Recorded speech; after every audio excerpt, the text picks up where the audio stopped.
साथियों, अभी आपने अ, हिंदी साहित्य इतिहास लेखन परंपरा में हिंदी साहित्य के इतिहास में एक इतिहासकार, बड़े मशहूर इतिहासकार वैद्यनाथ द्विवेदी अर्थात हजारी प्रसाद द्विवेदी के बारे में मैं चला रहा हूँ। उनका पार्ट 1 हमने डाल दिया है। अब ये पार्ट 2 भाग 2 वीडियो डाला हूँ, क्योंकि आधी घंटा से ज़्यादा, करीब 40 मिनट हो गए ये वीडियो, इसलिए लंबी हो रही थी, तो उसको हमने भाग 2 बना दिया है। ठीक है? तो पार्ट 1 तक हमने बताया है आपको कि इनको साहित्य अकादमी पुरस्कार से सम्मानित किया गया 1973 में। इनका ग्रंथ है आलोक पर्व, जो कि निबंध संग्रह है। निबंध संग्रह यह निबंध विधा की रचना है। इसमें भारतीय संस्कृति, सभ्यता, भारतीय दर्शन पर और यहाँ पर होने वाले जो पर्व हैं, यहाँ की जो कल्चर रही है, भारत की जो आत्मा है, यहाँ की कल्चर है, यहाँ के लोग हैं, जो विभिन्न धर्म तथा संप्रदायों से आते हैं, उनका इसमें विस्तृत वर्णन है। तथा इन्होंने एक ऋतु के माध्यम से इस पर समझाने की कोशिश किया है कि जिस प्रकार से ऋतुएं बदलती हैं, उसी प्रकार से कृषि पर्व भी बदल जाता है। तो कृषि भी, हर कृषि एक जब कृषि तैयार होती है, तो उस पर भारत में कोने कोने में अलग अलग तरह के पर्व बनाए जाते हैं। उसी पर इन्होंने आलोक पर्व निबंध लिखा है। आलोक पर्व निबंध में जो पर्व शब्द है, पर्व का मतलब होता है गांठ या ओर। जैसे कोई भी, जैसे धान पैदा हो गया, तो धान में क्या होता है, एक एक गांठ करके आगे बढ़ता है, तो यह विकास का सूचक है, यह उन्नति का सूचक है। पोर क्या होती है, हमेशा बढ़ती रहती है। इसीलिए इसे हजारी प्रसाद द्विवेदी अर्थात वैद्यनाथ द्विवेदी जी ने इसे पोर या पर्व नाम दिया है। पर्व अर्थात गांठ। ठीक है? इसके बाद हम आइए आगे बढ़ते हैं। हमने बता दिया, उसमें कुछ सूचना दे दिया है कि उन्होंने कुछ इतिहास ग्रंथ भी लिखे हैं। लेकिन सबसे बड़ी प्रश्न एक और बनता है कि हजारी प्रसाद द्विवेदी ने कोई इतिहास जो उन्होंने लिखा है, साहित्य का इतिहास लिखा है, वह स्वतंत्र रूप से कोई इतिहास ग्रंथ उन्होंने नहीं लिखा है। तो ध्यान रखिएगा कि हजारी प्रसाद द्विवेदी जी का कोई स्वतंत्र रूप से इतिहास ग्रंथ नहीं है। इसके बाद भी जो उन्होंने लिखा है, वो उसके बारे में आइए हम विस्तार से बताते हैं। तो उन्होंने जो इतिहास ग्रंथ लिखा है, साहित्य इतिहास ग्रंथ, इतिहास नहीं बल्कि साहित्य इतिहास, उन्होंने ऐतिहासिकता को भी इसमें शामिल किया है, जिसमें महत्वपूर्ण क्या है, साहित्य है। इसी साहित्य के इतिहास पर उन्होंने तीन इतिहास उन्होंने लिखा है, साहित्य इतिहास लिखा है। कौन कौन सा? हिंदी साहित्य की भूमिका, जिसका प्रकाशन उन्होंने 1940 ईस्वी में करवाया था। दूसरा, हिंदी साहित्य उद्भव और विकास, जिसका प्रकाशन उन्होंने 1952 ईस्वी में कराया था। तो हिंदी साहित्य की भूमिका 1940 ईस्वी, हिंदी साहित्य उद्भव और विकास 1952 ईस्वी, तथा हिंदी साहित्य का आदिकाल, जिसको इसका इसके उद्भव और विकास के बाद उन्होंने 1952 ईस्वी में ही प्रकाशन करवाया था। तो आइए हम इसके बारे में लिख लिख कर बता दें, आप लोग देख लीजिए, ताकि बाद में कभी जरूरत पड़े, जब विस्मृत हो जाए, तो आप अपने स्मृति पटल में पुनः लाने के लिए हमारी वीडियो को दोबारा देख सकें, और उसमें जो लिखा हो उसे आप नोट कर सकें, उसको नोट भी कर लीजिएगा। ठीक है? तो आइए मैं आप लोगों को लिख लिख कर इसके बारे में चर्चा कर देता हूँ। इनके इतिहास, जो कि साहित्य इतिहास ग्रंथ हैं, इनके साहित्य इतिहास ग्रंथों के बारे में मैं लिखित चर्चा आपको कर देता हूँ। आइए, इन्होंने हिंदी साहित्य इतिहास से संबंधित 3 साहित्य इतिहास लिखा है। साहित्य इतिहास लिखा है। ठीक है? 3 साहित्य, ये 3 लिख देता हूं। ठीक, कुल 3 साहित्य इतिहास ने लिखा है।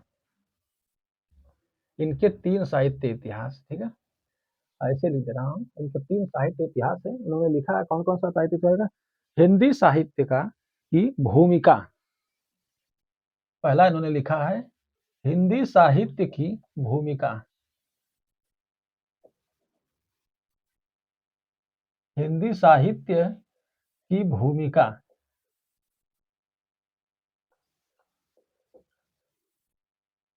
ठीक है, हिंदी साहित्य की भूमिका इनका साहित्य इतिहास ग्रंथ है।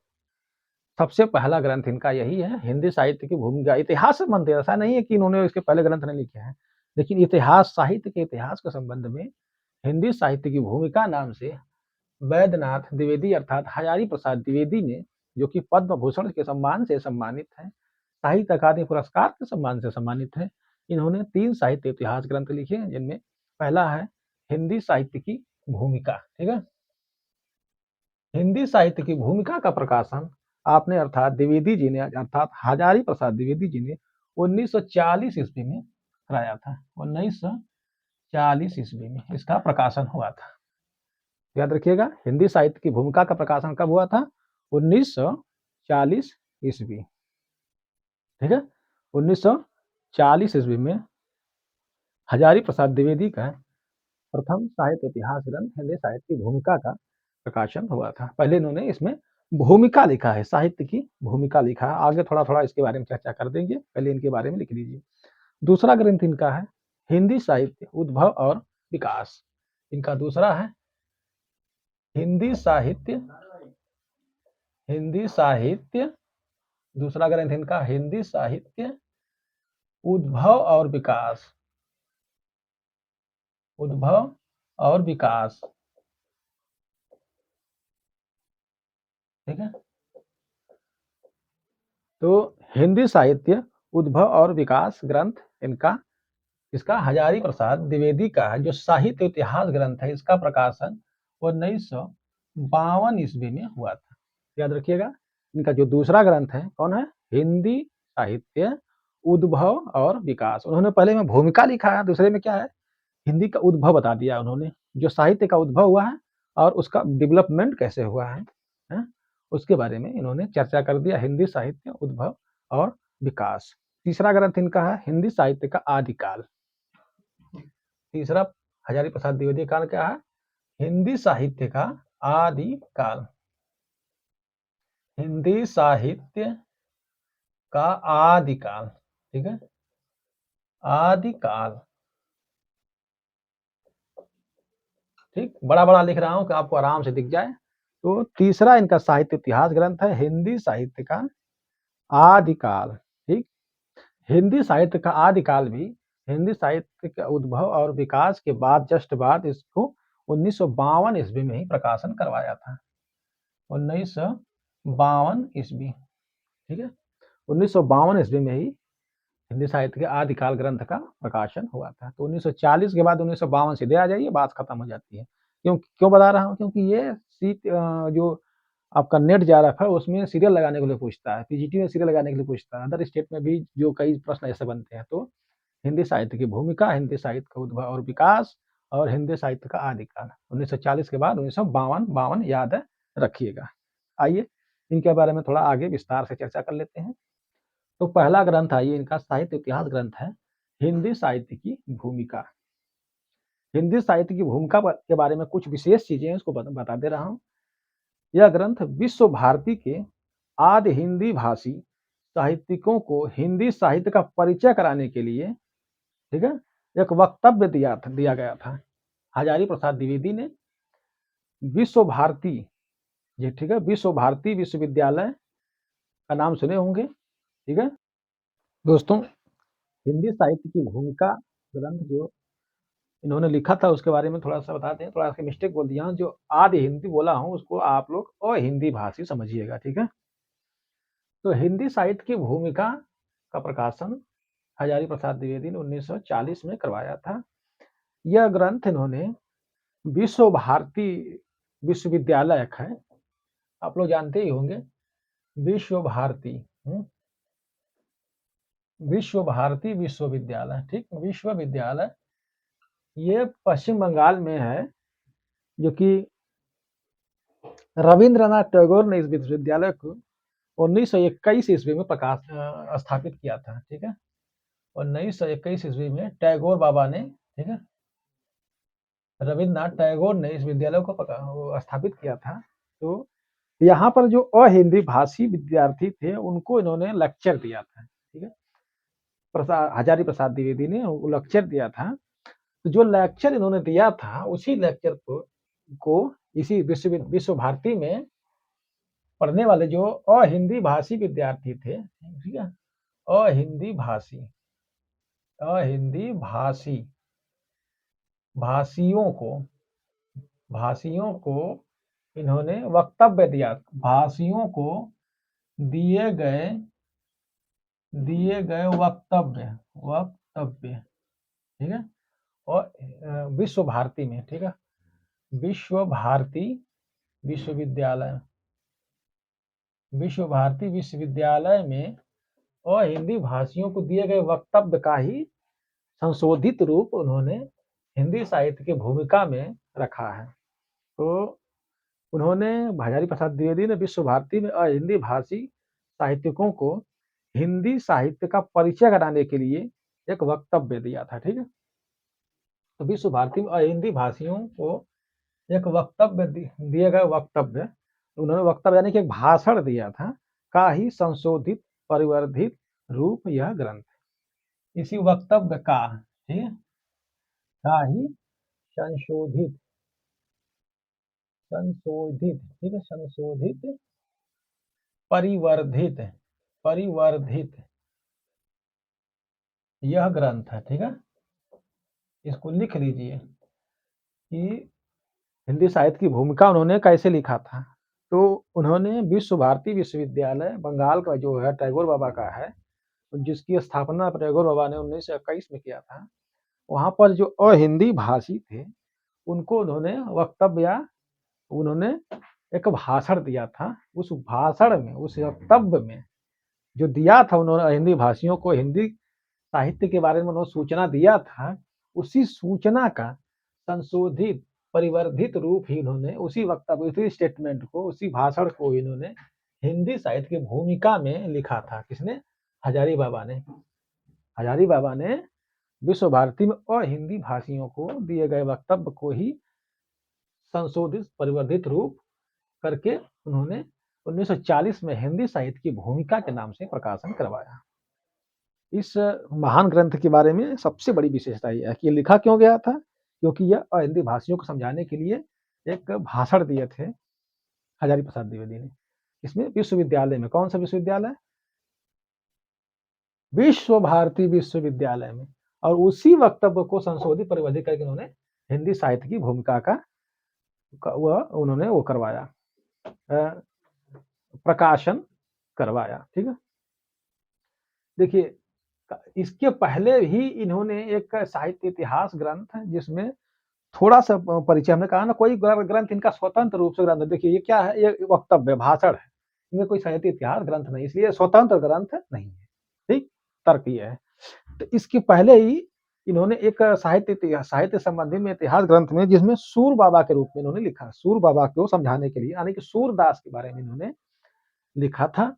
तो यह ग्रंथ जो है साहित्य इतिहास या आलोचनात्मक, जो साहित्यिक आलोचनात्मक ग्रंथ है, यह ग्रंथ दूसरा ग्रंथ है, पहला ग्रंथ नहीं है।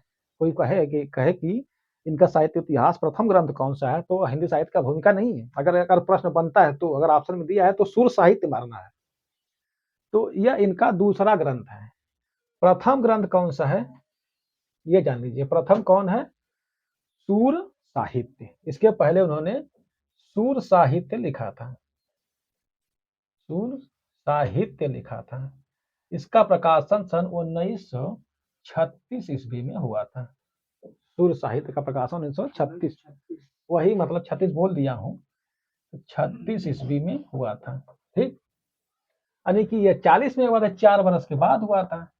तो इन्होंने जो साहित्य लिखा था, इसको मिला करके इन्होंने एक वक्तव्य स्टेटमेंट दिया था, जाकर के भाषण दिया था विश्वविद्यालय में। किनको?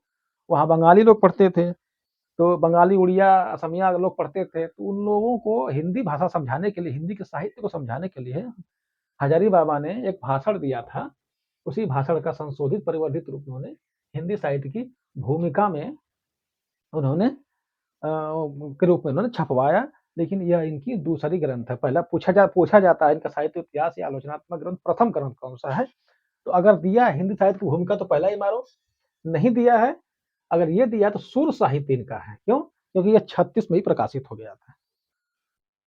तो सुर साहित्य के बारे में इन्होंने लिखा था। यह इनका दूसरा ग्रंथ है। कौन सा? हिंदी साहित्य की भूमिका। प्रथम ग्रंथ सुर साहित्य 1936 में प्रकाशित हुआ था। हिंदी साहित्य की भूमिका का प्रथम प्रकाशन नाथूराम प्रेमी ने किया था, ठीक है। इसका प्रथम हिंदी साहित्य की भूमिका, ठीक है, यही ग्रंथ, इसका प्रथम प्रकाशन किसने करवाया था? प्रथम प्रकाशन, ठीक, नाथूराम किसने करवाया था? नाथूराम प्रेमी ने करवाया था। नाथूराम प्रेमी ने कराया था, ठीक है। हिंदी साहित्य की भूमिका का प्रकाशन, जो प्रथम प्रकाशन करवाया था किसने? नाथूराम प्रेमी ने करवाया था। पूछ देगा अगर तो मारना जरूरी यही है। तो हिंदी साहित्य की भूमिका ग्रंथ का प्रथम प्रकाशन नाथूराम प्रेमी ने करवाया था, याद रखिएगा। इसका पुनर्मुद्रण यानी पुनर्प्रकाशन राजकमल प्रकाशन ने किया था, तथा पुनर्प्रकाशन, ठीक है, पुनर्प्रकाशन किसने करवाया था? एक बार पूछा है ये, इसका पुनर्प्रकाशन किसने करवाया था? तो थोड़ा वीडियो वो नीचे चली जा रही है तो नीचे करते रहे। चलिए, पुनर्प्रकाशन राजकमल प्रकाशन ने किया था। राजकमल प्रकाशन, ठीक है, पुनर्प्रकाशन राजकमल प्रकाशन ने किया। यह पूछ चुका है कि हिंदी साहित्य की भूमिका का पुनर्प्रकाशन किस पत्रिका ने करवाया था? तो राजकमल प्रकाशन। प्रथम नाथूराम प्रेमी ने कराया था, ठीक है।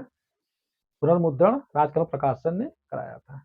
इस ग्रंथ में द्विवेदी जी ने क्या क्या बातें कहा था उसके बारे में आप लोग जान लीजिए।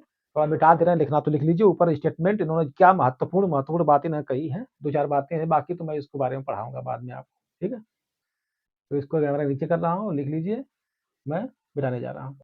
दोस्तों आइए जानते हैं कि इन्होंने सबसे बड़े बड़े स्टेटमेंट जो हैं, जब बहुत ज्यादा पूछा जाता है, क्या क्या इस ग्रंथ में कहा था। इन्होंने कहा था हिंदी साहित्य की भूमिका में कि हिंदी साहित्य भारतीय चिंता का स्वाभाविक विकास है। हिंदी साहित्य भारतीय चिंता का, ये बहुत बड़ा स्टेटमेंट है, बार बार पूछता है, याद रखिएगा। हिंदी साहित्य भारतीय चिंता का स्वाभाविक, ठीक है, स्वाभाविक विकास है, ठीक है। हिंदी साहित्य भारतीय चिंता का स्वाभाविक विकास है। सबसे बड़ा स्टेटमेंट इन्होंने कहा था इसमें, ठीक है। हजारी प्रसाद द्विवेदी ने कहा। ये बार बार पूछता है कि हिंदी साहित्य भारतीय चिंता का स्वाभाविक विकास है, किसने कहा है? ये हजारी प्रसाद द्विवेदी ने कहा है। आगे इन्होंने और बात कहा है कि मैं इस्लाम के महत्व को भूल नहीं रहा हूं, ठीक है। इसी ग्रंथ में कहा है, हिंदी साहित्य की भूमिका में कहा है, मैं इस्लाम के महत्व को भूल नहीं रहा हूं। उन्होंने कहा है कि हिंदी साहित्य भारतीय चिंता का स्वाभाविक विकास है, लेकिन मैं इस्लाम के महत्व को भी नहीं भूल रहा हूं। लेकिन जोर देकर कहना चाहता हूं, ठीक है, लेकिन जोर देकर कहना चाहता हूं, जोर देकर कहना चाहता हूं, कहना चाहता हूं। जान लीजिए ये स्टेटमेंट बहुत तगड़ा स्टेटमेंट है, बार बार पूछता है, ठीक है, कि मैं इस्लाम के महत्व को भूल नहीं रहा हूं, लेकिन जोर देकर कहना चाहता हूं कि अगर इस्लाम नहीं आया होता, कि अगर इस्लाम नहीं आया होता, अगर इस्लाम नहीं आया होता, नहीं आया होता तो नहीं आया, लिखते जाइए इसको, नहीं आया होता तो भी इस साहित्य का, तो भी इस साहित्य का, इस साहित्य का 12 आना वैसा ही हाल होता, 12 आना वैसा ही होता, वैसा ही हाल होता, जैसा कि आज है, ठीक है। ये आज है, ठीक है, थोड़ा सा उसमें लिख दिया हूं। तो इसमें सबसे बड़ी बात इन्होंने क्या था, इसी ग्रंथ में कहा था, हिंदी साहित्य की भूमिका ग्रंथ में कहा था। पूछता है कि किसने कहा है, तो पहले हजारी प्रसाद द्विवेदी ने कहा है किस ग्रंथ में? तो हजारी प्रसाद द्विवेदी का ग्रंथ है हिंदी साहित्य की भूमिका में। उन्होंने कहा था हिंदी साहित्य भारतीय चिंता का स्वाभाविक विकास है। मैं इस्लाम के महत्व को भी नहीं भूल रहा हूँ, परंतु लेकिन जोर देकर मैं कहना चाहता हूँ कि अगर इस्लाम नहीं आया होता तो भी इस साहित्य का 12 आना वैसा ही हाल होता जैसा कि आज है। ये हो गया हिंदी साहित्य की भूमिका के बारे में। अब अगला ग्रंथ है हिंदी साहित्य का उद्भव और विकास। ठीक है, लिखना तो लिख लीजिए, मैं मिटाने जा रहा हूँ और वीडियो रोक कर लिख लीजिएगा आप लोग। दोस्तों आइए, अगला ग्रंथ इनका है जो इतिहास संबंधित ग्रंथ है, जबकि इन्होंने स्वतंत्र इतिहास नहीं लिखा, मैंने पहले ही बता दिया है। अगला इनका ग्रंथ है हिंदी साहित्य उद्भव और विकास। हिंदी साहित्य उद्भव और विकास, इसका प्रकाशन उन्होंने 1952 ईस्वी में कराया था, याद है ना, बताया भी हूँ। तो उद्भव और विकास अगर सीरियल से चला जाएगा तो तीसरा ग्रंथ है, जबकि अगर नहीं उस तरह से बनता है तो यह दूसरा ग्रंथ है। इस ग्रंथ में वैद्यनाथ द्विवेदी अर्थात हजारी प्रसाद द्विवेदी ने कबीर दास जी के बारे में कुछ कहा है। वो स्टेटमेंट क्या है? इसमें कबीर के बारे में कहा गया है, कबीर के बारे में कहा है कि क्या कहा है? कबीर दास जी के बारे में क्या कहा गया है, थोड़ा ध्यान दीजिए कि वे मुसलमान होकर भी मुसलमान नहीं थे। वे मुसलमान होकर भी मुसलमान नहीं थे, होकर भी मुसलमान नहीं थे। कबीर दास जी के बारे में कहा कि वे मुसलमान होकर भी मुसलमान नहीं थे, साधु होकर भी साधु नहीं थे, साधु होकर भी साधु नहीं थे,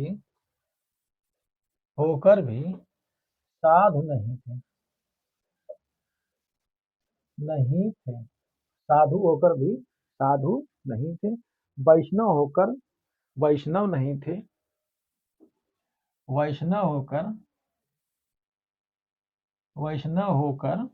वैष्णव नहीं थे। ठीक है, इस ग्रंथ में इसका सबसे बड़ा स्टेटमेंट है। बाकी तो इसके बारे में मैं विस्तार से आगे पढ़ाऊंगा ही, हिंदी साहित्य का उद्भव और विकास के बारे में। जब मैं रामचंद्र शुक्ल जी के हिंदी साहित्य के इतिहास तथा डॉक्टर नागेंद्र जी के हिंदी साहित्य के इतिहास के बारे में पढ़ाऊंगा तो उसमें मैं विस्तार से करूंगा, लेकिन कुछ स्टेटमेंट हैं जो पूछे ही पूछे जाते हैं, इसलिए मैंने उनके बारे में अभी चर्चा कर दिया है। विद्यार्थियों, आप लोग इसको नोट भी कर लीजिए, क्योंकि ये प्रश्न बार बार पूछे जाते हैं, इसलिए मैं अभी बता देना उचित समझ रहा हूँ, आप ताकि आपके मानसिक पटल पे अभी से बैठ जाए और आपके स्मृति में यह संजो जाए और कभी निकले ना, ये प्रश्न गलत ना हो, क्योंकि ये प्रश्न गलत होंगे तो आपका सिलेक्शन कभी नहीं हो सकता। कुछ प्रश्न ऐसे आते हैं जो लक बाई होते हैं। चलिए ठीक है, आगे बढ़ते हैं। साधु होकर भी साधु नहीं थे, वैष्णव होकर वैष्णव नहीं थे, योगी होकर भी योगी नहीं थे, योगी होकर भी योगी नहीं थे, भी योगी नहीं थे। ये इनका महत्वपूर्ण स्टेटमेंट इसके बारे में है कि इसमें हजारी प्रसाद द्विवेदी अर्थात वैद्यनाथ द्विवेदी ने, जो कि पद्म भूषण सम्मान से सम्मानित थे, इन्होंने कहा है कि कबीर के बारे में क्या कहा कि अगर ये पूछता है कि इस तरह से प्रश्न देखिए इसका ऐसे बनेगा कि वे मुसलमान होकर भी मुसलमान नहीं थे, हाँ? साधु होकर भी साधु नहीं थे, वैष्णव होकर भी वैष्णव नहीं थे, योगी होकर भी योगी नहीं थे। यह किसने कहा है? तो अक्सर लोग जानते हैं क्या मारेंगे, रामचंद्र शुक्ल को मार के आते हैं, लेकिन ये बहुत बार पूछा, देखेंगे तो दिमाग चकरा जाएगा। लोग अक्सर 90% लोग जो नहीं पढ़े हैं वो रामचंद्र शुक्ल को सोचते हैं कि इस तरह का स्टेटमेंट तो रामचंद्र शुक्ल ही देंगे, लेकिन ये हजारी प्रसाद द्विवेदी ने दिया है। एक प्रश्न और बना है कि यह किस ग्रंथ में कहा गया है, तो ये हजारी प्रसाद द्विवेदी के चारों ग्रंथ चार ग्रंथ दे देंगे, सूर्य साहित्य वगैरह दे देंगे। तो इसमें हिंदी साहित्य उद्भव और विकास जिसका प्रकाशन 1952 ईस्वी, इसलिए बोल रहा हूँ बार बार कि आपके बार बार इस पर पढ़े और कर्ण में जाए ये आवाज़ आपके और यह आपके मानसिक पटल पे बैठ जाए, स्मृति में संजो जाए, तो आपको यह कभी भूलेगा नहीं। तो इन्होंने इसमें कहा है कि मुसलमानों के बारे में, कबीर दास के बारे में कहा है हजारी प्रसाद द्विवेदी ने कि वे मुसलमान होकर भी मुसलमान नहीं थे, साधु होकर भी साधु नहीं थे, वैष्णव होकर भी वैष्णव नहीं थे, योगी होकर भी योगी नहीं थे। तो यह स्टेटमेंट किसने कहा है? हजारी प्रसाद द्विवेदी ने कहा है। इसको लिख लीजिए और बार बार इसको बोल रहा हूँ, सुन लीजिए, जितना सुनेंगे उतना याद होगा कि वे मुसलमान होकर भी मुसलमान नहीं थे। यह स्टेटमेंट किसने कहा है? हजारी प्रसाद द्विवेदी ने कहा है। नहीं तो बाद मार के आएंगे रामचंद्र शुक्ल। ठीक है, आइए आगे अगला देखते हैं कौन सा है? हिंदी साहित्य का आदिकाल। अगला ग्रंथ है हिंदी साहित्य का आदिकाल। आइए लिखना लिख लीजिए, नहीं तो मिटाने जा रहे हैं रोक कर वीडियो। ठीक है, हजारी प्रसाद द्विवेदी का अगला ग्रंथ है हिंदी साहित्य का आदिकाल। इसका प्रकाशन हमने पहले बता दिया 1952 ईस्वी में। इसको बार बार मैं इसलिए बता रहा हूँ कि आपके बार बार सुनने से यह याद हो जाएगा, ज्यादा दिमाग पर जोर नहीं देना पड़ेगा। तो बार बार सुनिए, हमारी वीडियो बार बार देखिए, अगर देखेंगे तो हमारा भी फायदा होगा। मेहनत कर रहे हैं तो कम से कम उसमें व्यूज तो आएंगे, कितना लोग देख रहे हैं। तो हिंदी साहित्य का आदिकाल, यह पुस्तक बिहार राष्ट्र भाषा परिषद के तत्वाधान में दिए गए 5 व्याख्यानों का संग्रह है। ठीक है, यह पुस्तक क्या है? हमने कहा ना शुरू में, इनका कोई स्वतंत्र ग्रंथ नहीं है। हजारी प्रसाद द्विवेदी का कोई स्वतंत्र इतिहास ग्रंथ नहीं है। यह पुस्तक यानी कि हिंदी साहित्य का आदिकाल, यह बिहार राष्ट्र भाषा परिषद, एक राष्ट्र भाषा परिषद है बिहार का, तो बिहार राष्ट्र भाषा परिषद, राष्ट्र भाषा परिषद, ठीक है, राष्ट्र भाषा परिषद है,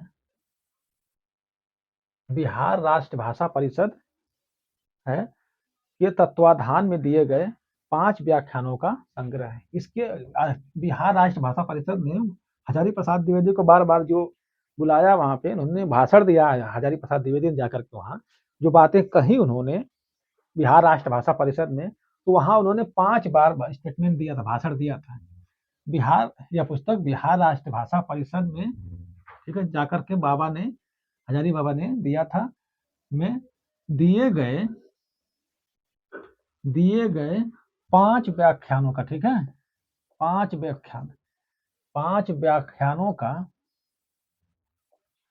व्याख्यानों या भाषणों का संग्रह है। ठीक है, का संशोधित परिवर्धित, ठीक है, वह परिवर्धित संग्रह है। ठीक है, तो हजारी प्रसाद द्विवेदी जी ने बिहार राष्ट्र भाषा परिषद, जो हिंदी बिहार राष्ट्र भाषा परिषद है बिहार का, बिहार राष्ट्र भाषा परिषद में जाकर के उन्होंने भाषण दिया है बार बार। तो जो भाषण दिया है उन्होंने 5 बार भाषण दिया, तो उन 5 व्याख्यानों का, ठीक है, 5 व्याख्यानों या वक्तव्यों का, ठीक है, वक्तव्यों का, व्याख्यान या वक्तव्य, उनका संग्रह है, 5 संशोधित परिवर्धित संग्रह ही इन्होंने हिंदी साहित्य का आदिकाल नाम से 1952 में प्रकाशित करवाया था। हिंदी साहित्य के आदिकाल का दूसरा संस्करण कब हुआ था? दूसरा संस्करण हिंदी साहित्य के आदिकाल का दूसरा संस्करण कब प्रकाशित हुआ था? यह 1956 ईस्वी में प्रकाशित हुआ था। 1956 ईस्वी में प्रकाशित हुआ। ठीक, तो हिंदी साहित्य के आदिकाल का दूसरा संस्करण पूछता है कि कब प्रकाशित हुआ, याद रखिएगा 1956 में। ठीक है, 1952 में प्रथम प्रकाशन, 1956 में दूसरा प्रकाशन। तो हजारी प्रसाद द्विवेदी का ग्रंथ हिंदी साहित्य का आदिकाल, यह बिहार राष्ट्र भाषा परिषद में दिए गए 5 भाषणों का संशोधित परिवर्धित संग्रह है। कौन? यह हिंदी साहित्य का आदिकाल। ठीक है, इसका प्रथम प्रकाशन 1952 ईस्वी में हुआ था तथा दूसरा प्रकाशन इसका हिंदी साहित्य के आदिकाल का 1956 ईस्वी में हुआ था। तो ये हो गए दूसरे पार्ट में हमने हजारी प्रसाद द्विवेदी के बारे में हमने सही से पहले शुरू-शुरू में बता दिया है कि मैं साहित्य इतिहास लेखन परंपरा चला रहा हूँ। यानी कि अभी इतिहास नहीं पढ़ा रहा हूँ आपको मैं साहित्य का। मैं अभी परिचय ही दे रहा हूँ। परिचय में ही 100 वीडियो हमारी हो गई है, ठीक है? जब मैं पढ़ाऊँगा पूरी तरह से तो वो समझिए कि ये 100 वीडियो का कम से कम 200 वीडियो और बनेगी तब जाकर के पूरा होगा। तो हजारी प्रसाद द्विवेदी जी के बारे में जो कि साहित्य लेखन परंपरा में आते हैं, इन्होंने साहित्य का इतिहास लिखा लेकिन इन्होंने स्वतंत्र इतिहास नहीं लिखा है। उन्होंने 3 साहित्य इतिहास ग्रंथ लिखा है। हिंदी साहित्य की भूमिका, हिंदी साहित्य का उद्भव और विकास और तीसरा हिंदी साहित्य का आदि काल। तो हिंदी साहित्य का आदि काल के बारे में हमने विस्तार से अभी बताया कि यह बिहार राष्ट्रभाषा परिषद के तत्वाधान में दिए गए 5 भाषणों का संग्रह है हिंदी साहित्य का आदिकाल। इसका प्रकाशन 1952 ईस्वी में संशोधित परिवर्धित 5 भाषणों का वक्तव्य ही संग्रह किया गया है और इसका पुनर्प्रकाशन 1956 ईस्वी में किया गया था किसका हिंदी साहित्य के आदिकाल का। इसके पहले और भी जो हमने बताया हिंदी साहित्य की भूमिका 1952 ईस्वी में उसका हमने बताया कि वो दूसरी रचना है। पहली रचना सूर साहित्य जिसका प्रकाशन 1936 में हुआ था। उन्होंने सूरदास के बारे में चर्चा किया है और हिंदी साहित्य का जो भूमिका है इसको हमने बता दिया है। उसका उन्होंने वो हिंदी साहित्य की भूमिका भी कहीं न कहीं स्टेटमेंट ही उनका है। ये स्वतंत्र इतिहास नहीं है। हिंदी साहित्य उद्भव और विकास के बारे में भी हमने विस्तार से चर्चा कर दिया है। तो हिंदी साहित्य की भूमिका जो रही है वो हमने पहले ही बताया। वो अहिंदी भाषी जो विद्यार्थी थे विश्व भारती में इसका इसकी स्थापना टैगोर बाबा ने 1921 में किया था। उसमें पढ़ने वाला जो अहिंदी भाषी थे, जैसे वहाँ बंगाल में पड़ता है, बंगाल में जो बंगाली, उड़िया, असमिया आदि रहे होंगे बच्चे उनको उन्होंने वक्तव्य दिया था। उसी वक्तव्य का संशोधित परिवर्धित रूप हिंदी साहित्य की भूमिका को उन्होंने प्रकाशन करवाया था। ठीक है? हिंदी साहित्य की भूमिका का प्रकाशन भी हमने बता दिया विस्तार से। उसके बाद हिंदी साहित्य उद्भव और विकास। हिंदी साहित्य उद्भव और विकास में हिंदी साहित्य की जो आदि भूमिका रही है उसमें हमने बताया कि जो सबसे बड़ा स्टेटमेंट जो उन्होंने भक्ति काल के बारे में दिया कि आज भी वैसा ही होता जैसा कि है, मुसलमानों के आने से कोई दिक्कत नहीं हुई। इसके बाद हिंदी साहित्य का उद्भव और विकास में इन्होंने चर्चा जो किया है, उन्होंने साफ-साफ कहा है कि कबीरदास के बारे में कहा है कि कबीरदास मुसलमान होकर भी मुसलमान नहीं थे, संत होकर भी संत नहीं थे, उस वैष्णव होकर भी वैष्णव नहीं थे, वो योगी होकर भी योगी नहीं थे। इसकी चर्चा उन्होंने हिंदी साहित्य के उद्भव और विकास में किया है और तीसरा ग्रंथ इनका यानी कि अगर सीरियल से लेंगे तो चौथा ग्रंथ इनका हिंदी साहित्य का आदिकाल। यह हिंदी साहित्य का आदिकाल इन्होंने बिहार राष्ट्र भाषा परिषद में दिए गए 5 वक्तव्य इन्होंने दिया था, 5 भाषण दिया था। उन 5 भाषणों का संशोधित परिवर्धित संस सुसंस्कृत किया हुआ यह ग्रंथ, यह संग्रह है कौन-सा? हिंदी साहित्य का आदि काल और इसका पुनर्प्रकाशन 1956 में हुआ दोस्तों। ये हुआ हमारा दूसरा भाग खत्म हुआ, जिसमें हमने हजारी बाबा के साहित्य इतिहास ग्रंथों के बारे में चर्चा किया है। अब तीसरा है हजारी बाबा के उन्होंने जो साहित्य इतिहास को का वर्गीकरण उन्होंने किया है, उस वर्गीकरण को लेकर मैं अगली वीडियो में मिलूँगा। तब तक के लिए नमस्कार।